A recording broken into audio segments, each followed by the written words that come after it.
Boleh tak saya nak invoice? Dengan EasyRetail POS, invoice anda boleh dihantar terus ke WhatsApp atau Gmail tanpa menunggu lama.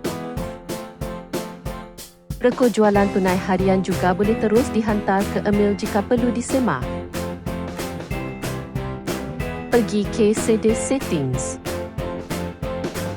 Tandakan Enable Email Service.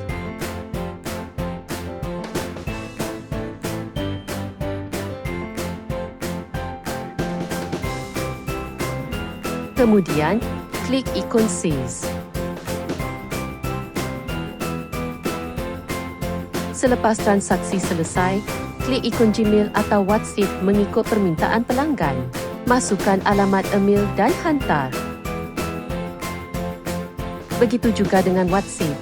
Masukkan nombor telefon dan klik ikon pautan untuk memastikan mesej dihantar ke nombor WhatsApp yang betul. Kemudian, invoice boleh terus dihantar. Mudahkan urusan invoice anda hari ini dengan EasyRetail POS.